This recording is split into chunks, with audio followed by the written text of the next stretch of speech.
Pagi itu, udara di Terminal 3 Bandara Internasional Soekarno-Hatta terasa segar dan dipenuhi aroma kopi yang bercampur dengan bau karet ban pesawat. Matahari sudah mulai naik, menembus kaca-kaca besar lobi keberangkatan. Suasana terasa damai, hampir sempurna. Rina, 35, memeluk erat suaminya, Arif, 38, untuk yang kesekian kalinya. Arif tampak gagah dengan setelan bisnisnya, tas koper kecil di tangan, siap untuk penerbangan ke Makassar. Dinas luar kota selama 3 hari terasa seperti keabadian bagi Rina, yang sudah terbiasa menghabiskan setiap malam di samping suaminya. Jaga diri baik-baik ya, sayang. Jangan lupa minum vitaminmu, bisik Rina, mencoba menahan air mata perpisahan singkat. Arif tersenyum hangat, mengecup kening Rina, lalu menoleh pada putri tunggal mereka, Maya, 8, yang berdiri tenang di samping Rina sambil memegang boneka kelincinya yang usang. Anak papa yang pintar. Jaga mama ya. Papa pergi sebentar. Nanti papa bawakan oleh-oleh yang lucu, kata Arif, mengusap puncak kepala Maya. Maya hanya mengangguk kecil. Tatapannya terlihat agak kosong, yang Rina anggap sebagai rasa kantuk karena harus bangun pagi. Sudah ya, aku harus segera masuk. Nanti aku telepon setelah mendarat, ujar Arif.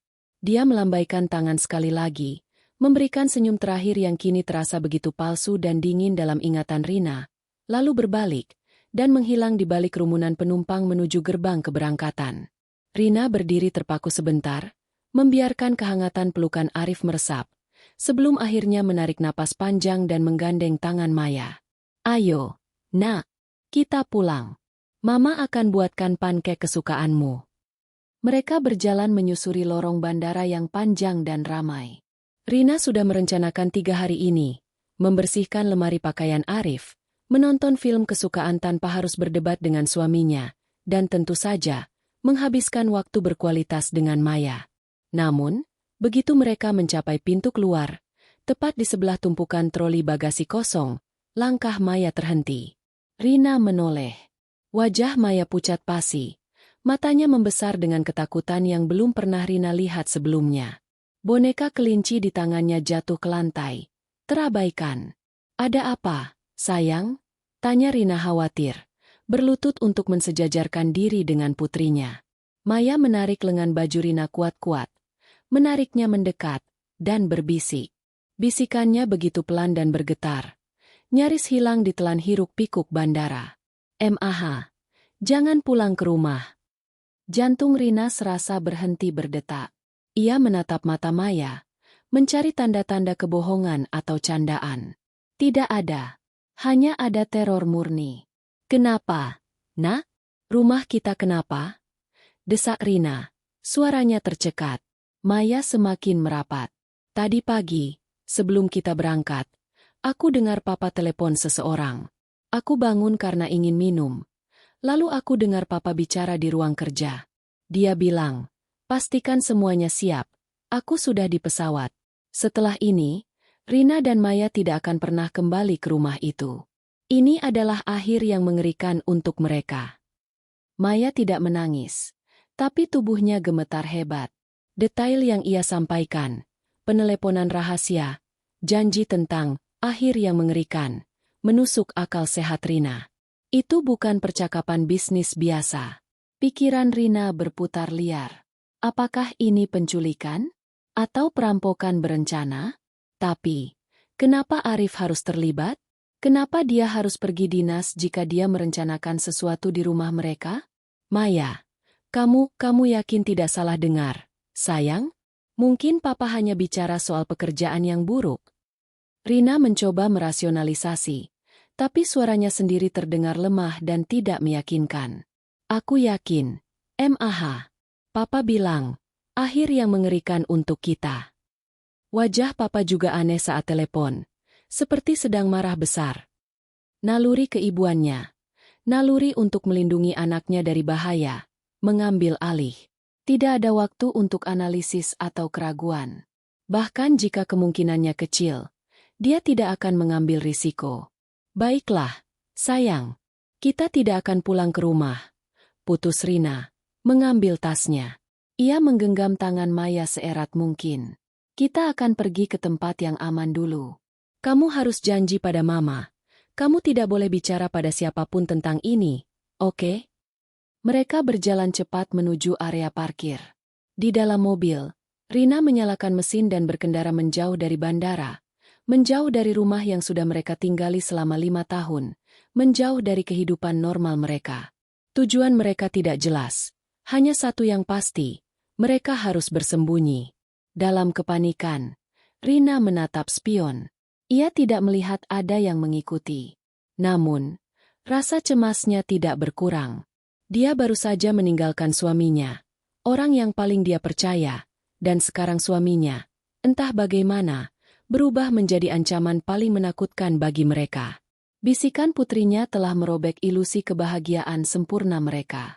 Mereka berkendara menjauh, meninggalkan jalan tol menuju pusat kota, dan memilih jalur pinggiran yang sepi. Rina tahu, permainan persembunyian ini baru saja dimulai. Rina memilih sebuah motel tua di pinggiran kota, jauh dari area perumahan mereka dan dari jalan raya utama. Motel Bunga Padi namanya, tempat yang cukup sepi dan tidak mencolok. Ia membayar tunai untuk 2 malam dan membawa Maya ke sebuah kamar kecil yang berbau apak. Maaf ya, sayang. Kita tinggal di sini sebentar, sampai semuanya aman, ujar Rina lembut, mencoba menyembunyikan rasa jijik terhadap spray yang kurang bersih. Maya hanya mengangguk, kelelahan mental setelah ketakutan di bandara. Ia menarik selimut hingga ke dagu. Mama, Papa benar-benar tidak akan mencari kita di sini, kan? Tentu tidak, Nak. Ini adalah rahasia kita berdua, janji Rina, mencium keningnya. Setelah Maya tertidur pulas, Rina duduk di tepi ranjang, kegelisahan mencekiknya. Ia harus bertindak. Langkah pertamanya adalah menghubungi Arif. Sudah lebih dari 5 jam sejak keberangkatannya. Pesawat seharusnya sudah mendarat di Makassar. Ia mencoba menelepon. Sekali, 2 kali, hingga 5 kali. Semua panggilan langsung masuk ke kotak suara. Sebuah pesan muncul. Telepon ini tidak aktif.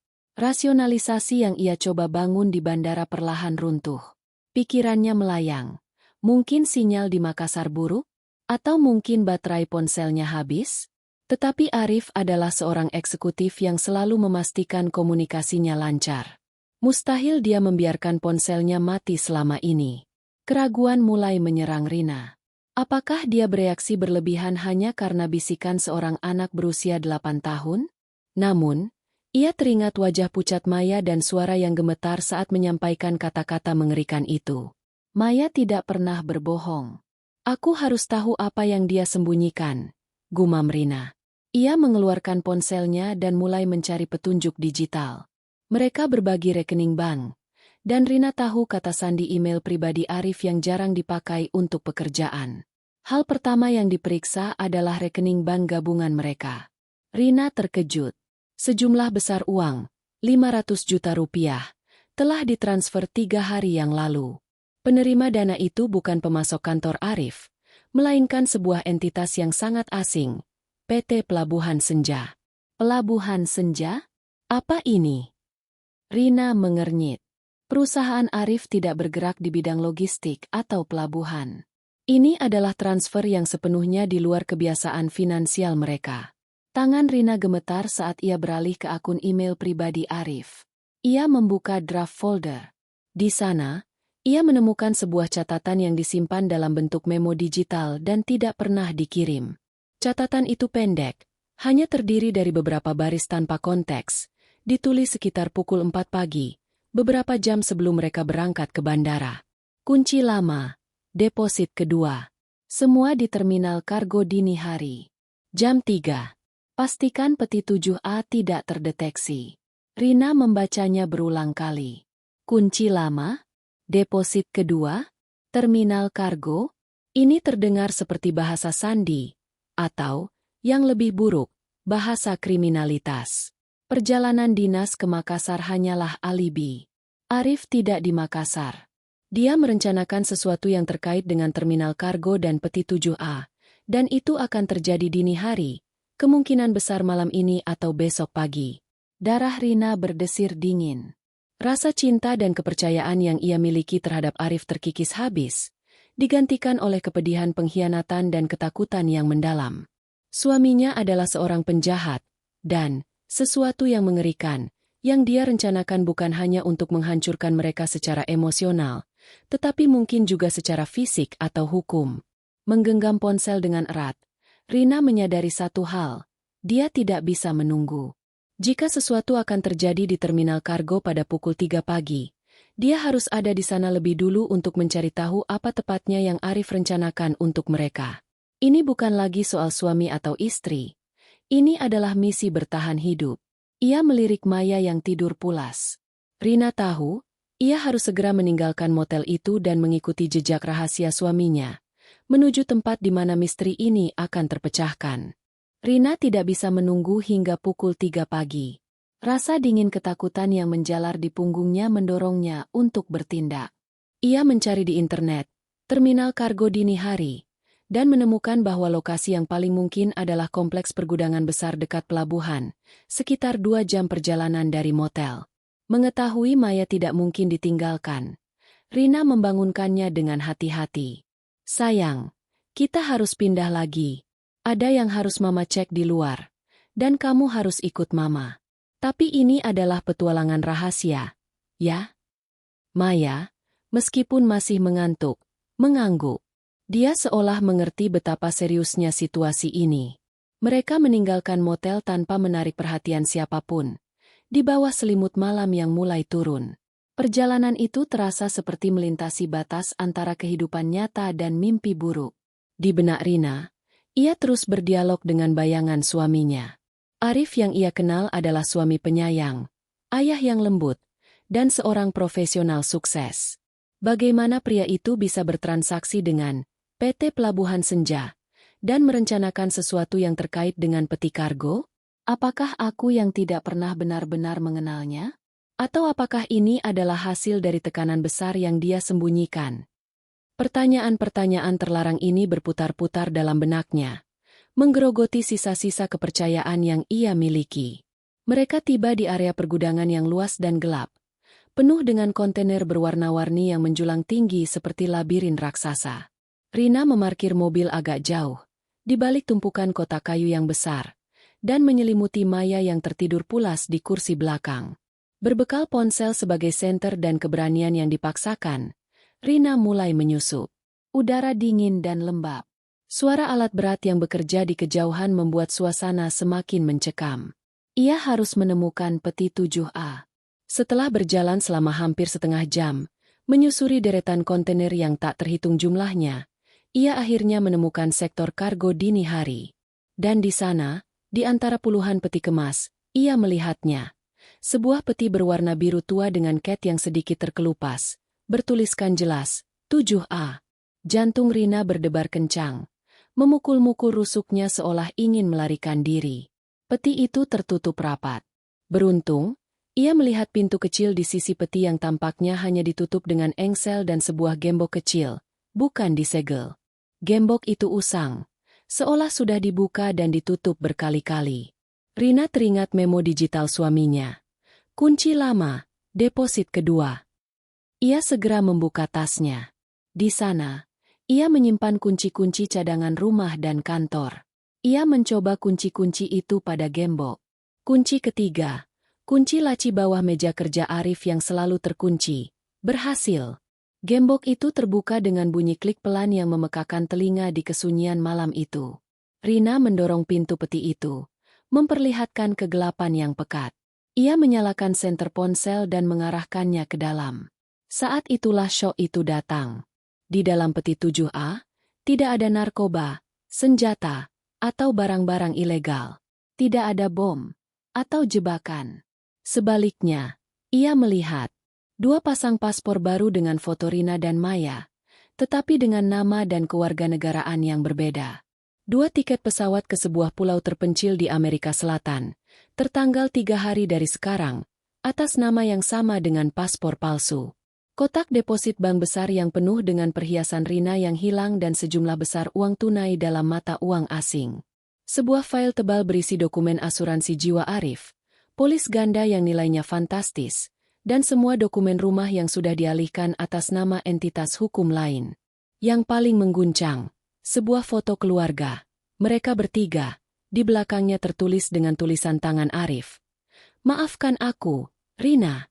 Ini satu-satunya cara kita bisa bebas dari hutang-hutang Tuan B. Setelah kecelakaan ini, kita bisa memulai lagi. Aku mencintai kalian." Rina menjatuhkan ponselnya. Senter bergulir ke sudut peti, menerangi kebenaran yang tak terbayangkan. Arif tidak berencana untuk membunuh mereka secara fisik. Ia berencana untuk memalsukan kematian mereka. Mungkin dengan merekayasa kecelakaan di rumah lama mereka. Untuk mengklaim uang asuransi besar dan melarikan diri dari kejaran kreditor atau mafia, Tuan B, yang jelas mengancam nyawanya. Akhir yang mengerikan, bagi Maya adalah hilangnya identitas mereka. Hidup sebagai buronan. Peti 7A adalah pintu keluar, bukan peti mati. Tubuh Rina lemas, bersandar pada dinding kontainer. Perasaannya campur aduk, lega karena mereka tidak dalam bahaya fisik langsung, tetapi hancur karena mengetahui suaminya rela menghapus keberadaan mereka dari dunia demi menyelamatkan diri dari masalah keuangannya yang tidak pernah ia ceritakan. Ia dengan cepat mengambil paspor, tiket, foto, dan kotak deposit itu. Ia harus kembali ke Maya. Sekarang, dia bukan lagi istri yang mencari kebenaran, tetapi seorang wanita yang memegang bukti rencana pelarian suaminya. Rina kembali ke mobil dengan langkah gontai. Tangan kanannya erat menggenggam barang bukti. Paspor palsu, tiket ke luar negeri, dan pengakuan tertulis Arif. Ia menutup pintu mobil perlahan agar tidak membangunkan Maya. Aroma debu dan besi dari gudang kargo masih menempel di bajunya. Namun yang lebih menyesakan adalah bau pengkhianatan yang terasa begitu pekat di udara. Di dalam mobil, Rina menangis tanpa suara. Syok yang ia rasakan jauh melampaui rasa takut. Arif tidak merencanakan untuk membunuh mereka, melainkan merencanakan untuk menghapus mereka. Mereka harus mati di mata hukum, hidup dalam kebohongan abadi, hanya demi menyelamatkan Arif dari Tuan B. Uang asuransi jiwa fantastis itu akan menjadi modal mereka untuk memulai hidup baru, tetapi dengan harga yang mengerikan. Kehilangan segalanya, identitas, martabat, dan keluarga yang utuh. Ini satu-satunya cara kita bisa bebas.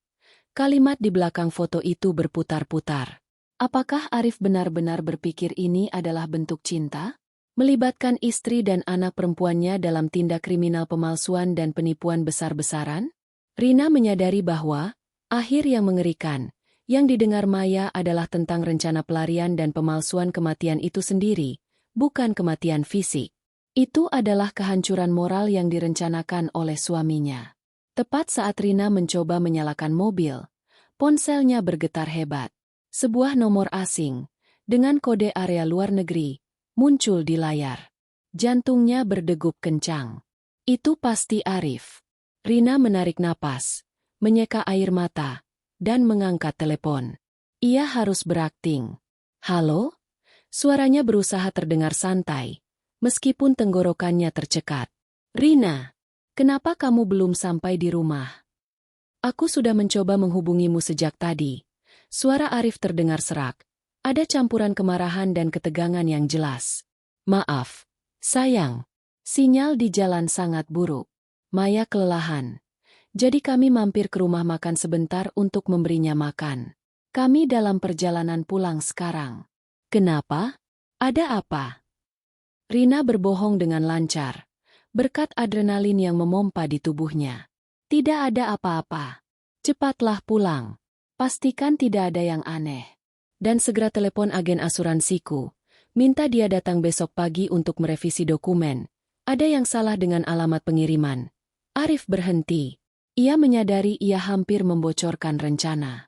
"Maksudku, ada yang salah dengan data dinasku. Cepatlah pulang. Aku ingin memastikan semuanya baik-baik saja." Permintaan terakhir itu terdengar seperti perintah yang terselubung. Ia ingin Rina pulang ke rumah yang sudah dipersiapkan sebagai lokasi kecelakaan mereka, sehingga rencananya bisa berjalan mulus. "Oke, aku mengerti. Kami akan segera sampai. Aku mencintaimu," kata Rina. Ucapan terakhir itu terasa pahit. "Aku juga, sayang." Jaga Maya, balas Arif singkat, dan sambungan pun terputus. Rina meletakkan ponselnya. Tubuhnya gemetar. Ia baru saja berhasil menipu suaminya, seorang pria yang kini menjadi orang asing. Ia menatap paspor palsu di tangannya. Haruskah dia kabur? Mengambil uangnya dan menghilang sesuai rencana Arif. Tetapi tanpa Arif, tiba-tiba, ponselnya kembali berdering, bukan dari panggilan, melainkan dari notifikasi berita daring. Breaking news. Pesawat tujuan Makassar hilang kontak, diduga jatuh di perairan selat. Rina membaca judul itu berulang kali. Tangannya dingin. Pesawat tujuan Makassar. Penerbangan yang dinaiki Arif. Ia dengan cepat mengklik tautan berita, mencoba menenangkan dirinya bahwa ini pasti penerbangan yang berbeda. Layar ponselnya memuat foto pesawat dan rincian penerbangan. Nomor penerbangan itu, Garuda G510, persis sama dengan tiket yang ditunjukkan Arif di bandara. Rina syok saat kulihat ternyata. Rina menatap paspor palsu di pangkuannya. Lalu ke tiket pesawat ke Amerika Selatan. Kemudian kembali ke berita duka di ponselnya. Dia menyadari kebenaran yang jauh lebih mengerikan. Arif tidak memalsukan kematian mereka. Arif merencanakan untuk memalsukan kematiannya sendiri, atau lebih buruk, mengorbankan dirinya, agar Rina dapat mengklaim asuransi jiwa yang ganda itu. Penerbangan ke Makassar adalah alibi yang sempurna. Arif mungkin tidak benar-benar berada di pesawat itu. Dia mungkin turun di bandara transit rahasia atau menggunakan koneksi kriminalnya, PT Pelabuhan Senja, untuk mengatur pelarian sebelum pesawat itu benar-benar jatuh. Atau, Arif memang benar-benar ada di pesawat itu, menjadikannya martir untuk melindungi keluarganya dari Tuan B, dan memberikan mereka modal hidup baru. Bisikan Maya bukan hanya tentang akhir yang mengerikan yang akan mereka hadapi, tetapi juga tentang akhir yang mengerikan yang telah direncanakan suaminya untuk dirinya sendiri. Rina, kini seorang janda yang diduga tewas di rumah, memegang bukti bahwa suaminya diduga tewas di udara, dan mereka berdua sebenarnya masih hidup dan memiliki identitas palsu. Rina menyalakan radio mobil.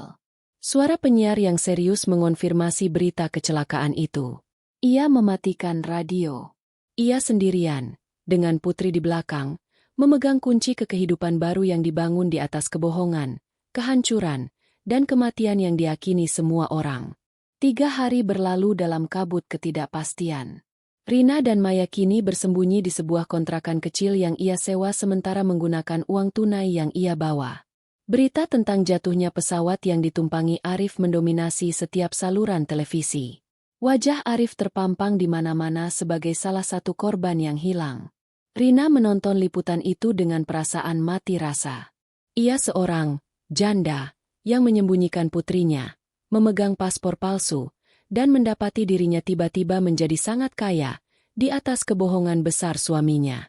Paspor palsu dan tiket ke Amerika Selatan yang ia temukan di peti kargo terasa berat di tangannya. Rencana Arif telah berjalan setengah jalan. Ia sudah mati. Sekarang Rina hanya perlu mengklaim warisan asuransi dan menghilang bersama Maya. Mereka akan aman dari Tuan B dan memiliki modal untuk memulai hidup baru. Rina menyalakan lilin, menatap bayangan Maya yang bermain dengan bonekanya di sudut ruangan. Apakah ini satu-satunya cara? Bisiknya pada dirinya sendiri. Hidup dalam pelarian, mengajarkan Maya untuk berbohong tentang siapa mereka. Selalu takut akan bayangan masa lalu yang kelam. Apakah ini kebebasan yang Arif maksud? Rina menyadari bahwa kebohongan yang ia jalani akan jauh lebih mengerikan daripada ancaman Tuan B itu sendiri. Ia tidak ingin Maya tumbuh di atas pondasi penipuan. Bisikan putrinya di bandara bukan hanya menyelamatkan mereka dari kecelakaan yang direkayasa di rumah, tetapi juga menyelamatkan mereka dari kehidupan penuh sandiwara. Keesokan harinya, Rina membuat keputusan. Ia tidak akan lari. Ia akan menghadapi kebenaran. Ia mengemasi semua bukti, paspor palsu, tiket, kotak deposit, memo digital dari email Arif, dan surat pengakuan tulisan tangan yang menyebutkan Tuan B. Rina tahu ia tidak bisa pergi ke kantor polisi biasa. Kasus ini melibatkan kejahatan kerah putih dan mungkin organisasi kriminal. Rina menyewa pengacara yang sangat terpercaya, yang ia hubungi melalui kenalan lama, dan menceritakan kisahnya. Namun dengan hati-hati melindungi detail tentang Maya yang mendengar percakapan itu. Ia hanya menyatakan menemukan petunjuk setelah Arif menghilang. Ditemani pengacaranya, Rina mendatangi Mabes Polri. Ia menyerahkan semua bukti, dari transfer dana ke PT Pelabuhan Senja hingga polis asuransi ganda yang mencurigakan. Rina menjelaskan bahwa Arif mungkin memalsukan kematiannya, atau, jika ia benar-benar tewas, ia mengorbankan diri untuk melunasi hutang dan memberikan modal kepada keluarga untuk menghilang. Keputusan ini menuai badai. Rina harus menjalani proses interogasi yang panjang, menjelaskan setiap detail rencana suaminya. Di mata publik, ia adalah janda korban yang berduka, tetapi di mata hukum, ia adalah saksi kunci dalam kasus penipuan asuransi dan upaya penghilangan identitas. Rina melindungi Maya sepenuhnya, meminta agar putrinya tidak diwawancarai atau dilibatkan. Pihak berwenang mengambil alih kasus ini. Investigasi besar-besaran dimulai, berfokus pada PT Pelabuhan Senja dan identitas misterius Tuan B, yang ternyata adalah rentenir kelas kakap yang memiliki koneksi luas. Beberapa bulan kemudian, Rina dan Maya telah pindah ke kota kecil di Jawa Tengah, jauh dari hingar-bingar Jakarta. Rumah mereka yang lama disita sebagai aset kriminal terkait hutang Arif. Namun Rina diizinkan mempertahankan sebagian kecil dari sisa aset yang bersih. Identitas mereka, Rina dan Maya, kini aman dan bersih dari catatan kriminal. Kehidupan mereka sederhana. Rina bekerja sebagai pengajar paruh waktu, dan Maya kembali sekolah. Pada suatu sore, saat mereka duduk di teras rumah baru, Maya menggambar. "MAH," panggil Maya pelan. "Kenapa kita pindah jauh sekali?" Rina tersenyum. Ia mencondongkan tubuh, mencium pipi putrinya. "Karena Mama ingin kita memulai awal yang baru. Sayang, awal yang jujur." Maya mengangguk, lalu menggambar sosok Papa dengan senyum dan sayap malaikat. "Papa di pesawat sekarang. Tapi dia bilang dia mencintai kita." Rina memeluk putrinya erat-erat. Ia tidak tahu apakah Arif benar-benar tewas dalam pesawat itu atau berhasil melarikan diri dan hidup sebagai buronan di suatu tempat. Namun, itu tidak lagi penting. Rina telah memilih kebebasan sejati, bukan kebebasan yang dibangun di atas kebohongan. Bisikan Maya di bandara telah menyelamatkan mereka bukan hanya dari ancaman, tetapi juga dari kehidupan yang mengerikan di balik identitas palsu. Mereka mungkin telah kehilangan segalanya, tetapi mereka mendapatkan kejujuran yang jauh lebih berharga.